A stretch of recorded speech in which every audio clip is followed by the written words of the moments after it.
香港中文大學崇基學院服務學習計劃。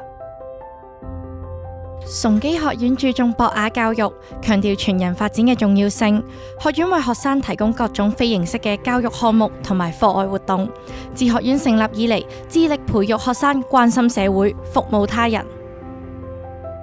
學院一直積極為學生開拓參與服務學習嘅機會。早喺1953年，崇基創辦初期，支持學生開辦義學，創立崇基學生基督徒團契，聘問免費夜校，並由學生擔任教職員同埋分擔校務。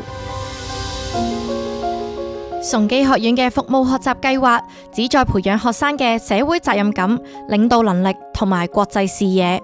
透過參與各種服務項目，學生學習解決問題嘅技能、團隊合作同埋溝通能力。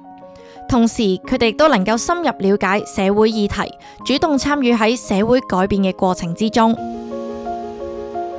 崇基學院致力提供全面支持同埋培訓，以確保學生喺參與服務學習嘅時候，能夠獲得最大嘅學習成果。學院嘅教師團隊同埋專業人員會提供指導，幫助學生設定目標、計劃項目同埋反思學習經驗。自1995年開始，學院已經選派學生參加海外服務學習活動。其後，學院自行籌劃服務學習項目，並且同高年級通識科目專題討論結合。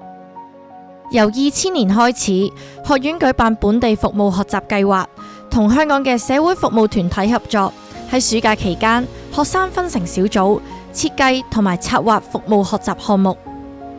2004年開始，學院舉辦國內服務學習計劃，參與嘅學生去到廣西、廣東、雲南等地深入鄉村服務。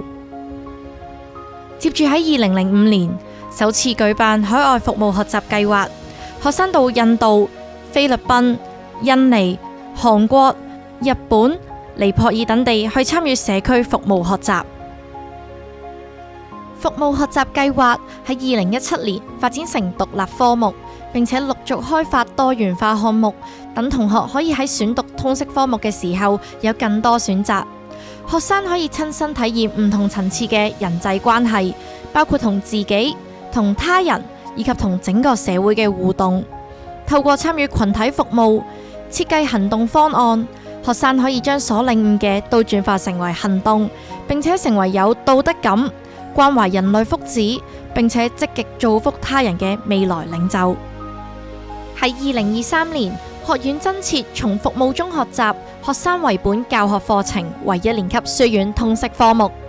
2024至2025年上學期，學院全面推展學分制服務學習課程，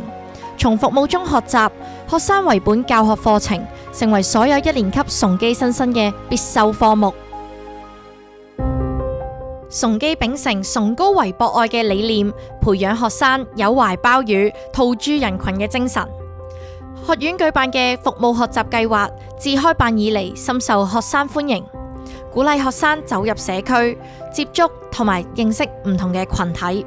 為同學提供服務嘅機會，展現才能，幫助學生反思自身經歷、服務過程以及社會議題，令學生可以從中學習同埋成長。